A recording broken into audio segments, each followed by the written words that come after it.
একটু ঘুমটাটা সরাও। তোমাকে না আজকে চমৎকার লাগতেছে। টাকা মধ্যে কান্না করতেছো কেন? টাকা আমার দিকে কান্না করো কেন? দেখেন, আমি আম্মু আব্বুর রাজিতে আপনাকে বিয়ে করছি, কিন্তু আমি আপনাকে আমার বড় ভাইই জানি। হয়েছে, বড় ভাই জানতা। এক সময় আমি তোমার হাজবেন্ডের বড় ভাই ছিলাম, আর এখন আমি কে? আমি তোমার স্বামী। আমি আপনাকে বিয়ে করতে চাইনি, শুধু আম্মু আব্বু বলছে দেখে আমি আপনাকে বিয়ে করছি। কারণ আমার তো এই পৃথিবীতে কেউ নাই আপনারা ছাড়া। আম্মু আব্বু চাইছে আমি যাতে এই বাড়িতেই থাকি, তাই জন্য আমি আপনাকে বিয়ে করছি। বিশ্বাস করুন, আমি না আপনাকে হাজবেন্ড হিসেবে মানতে পারছি না। আচ্ছা, এত সময় নষ্ট করে লাভ নেই, আসো। তুমি আমার বউ না? আসো। বিশ্বাস করুন, আমি আপনাকে হাজবেন্ড হিসেবে মানতে পারবো না। আমি আপনাকে ভাইয়া বলেই জানি, আপনি আমার বড় ভাইয়ার মতো। আমি তো তোমার আমার ওয়াইফ বইলা মাইনা নিছি। শোনো, তোমাকে না আমি সত্যি ভালোবাসি। এত ঢং করবা না। তুমি যেদিন আমার ছোট ভাইকে বিয়ে করে এই বাসায় আসছো, ওই দিন তোমার চেহারাটা দেখা আমি ওই দিনই তোমার প্রেমে পড়ে গেছি। ছি ভাইয়া, আমি তো তখন আপনার ছোট ভাইয়ের বউ ছিলাম। সিসি করবা না, ভালোবাসায় কোনো সি নেই। আসো। এরকম করতেছো কেন? বুঝলাম না। তুমি বিশ্বাস করেন, আমি আপনাকে হাজবেন্ড হিসেবে মানতে পারছি না। তুমি মানো আর না মানো, এখন আমি তোমার খাতা কলমে তোমার হাজবেন্ড। আর হাজবেন্ড অ্যান্ড ওয়াইফ কি করবে বাসরাতে সেটা তুমি ভালোই জানো। সব কি হইলো? তুমি কি আমার ছোট ভাইরে বলতে পারতেছো না? তাহলে আমি ওকে কিভাবে বলবো? ও আমার প্রথম স্বামী, আর আমি ওকে অনেক ভালোবাসতাম। আর আপনি তো জানেন আপনার ভাই আমাকে অনেক ভালোবাসতো। আর রাখো। জানি না ও কোথায় জানি নিখোঁজ হয়ে গেছে, কেন যে আল্লাহ ওরা হঠাৎ করে নিয়ে চলে গেল। ওর তো বয়সটাও অল্প ছিল। আচ্ছা, কান্নাকাটি বাদ দাও। আমার ভাইয়ের থেকে তোমাকে আমি বেশি ভালোবাসবো। আসো। ভাইয়া প্লিজ ছাড়েন। আসো।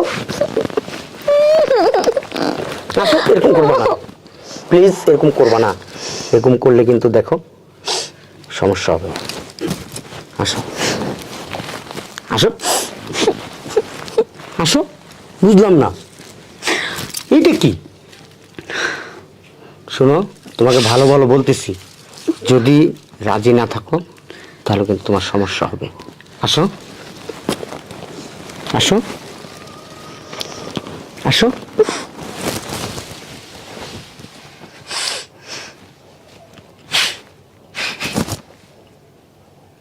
এই জন্যই তো আমার ছোট ভাই। কি?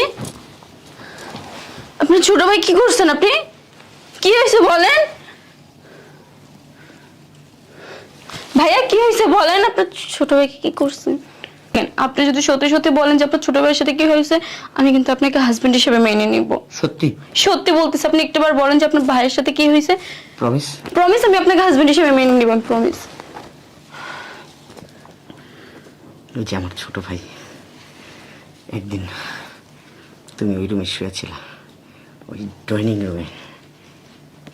আমি বাইরে থেকে আসছি, বিশ্বাস করো তোমাকে এত সুন্দর লাগতেছিল, আমি আসলে সহ্য করতে পারিনি। আমি না তোমাকে একটু টাচ করছিলাম। এর ভিতরে কি করছে জানো? হারামজাদাটা আয়সা পড়ছে। আয়সা হাউ কাউ চিল্লাচিল্লি করতেছে, বলতেছি লাঠি দিয়ে বাড়ি দিয়া মেরে ফেলছি। কি? আপনি আপনার ছোট ভাইকে মেরে ফেলছেন? হ্যাঁ, ও নাম হলে তো তোমাকে আমি আপন করে পাইতাম না। আর ডক্টরও তো বললো যে স্টক করে মারা গেছে। হ্যাঁ, যে এখানে লাগছে বাড়িটা, আমার রক ছিঁড়ে গেছে, ফাটেও নেই, ছিঁড়েও নেই, রক্ত বের হয়নি। তুমি না বলছো আমার ছোট ভাইয়ের কথা বললে তুমি মাইনে নেবা? আমি সব সত্যি কথা বলে দিছি তোমাকে। আমি জানতাম না যে আপনি এতটা নিজ, এতটা জঘন্য। আমি শুধু নিজ জঘন্য না, আমি ছোট লোক, ইতর, আরো অনেক খারাপ। আমার চরিত্র খারাপ, আমার সব কিছু খারাপ। এই জন্য তো তোমাকে বিয়ে করছি। তুমি আমার সাথে বাসর করবো না, আমি জোর করে বাসর করবো। আসো আসো।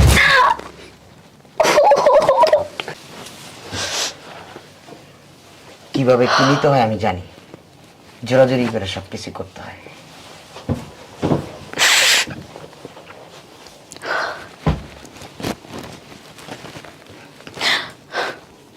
হায় আল্লাহ, আমার কার সাথে বিয়ে হলো? একটা জঘন্য নীচ ছোট লোক বাচ্চা একটা আমার স্বামীটারে মেরে ফেলছে শুধুমাত্র আমাকে পাওয়ার জন্য, আমাকে বিয়ে করার জন্য।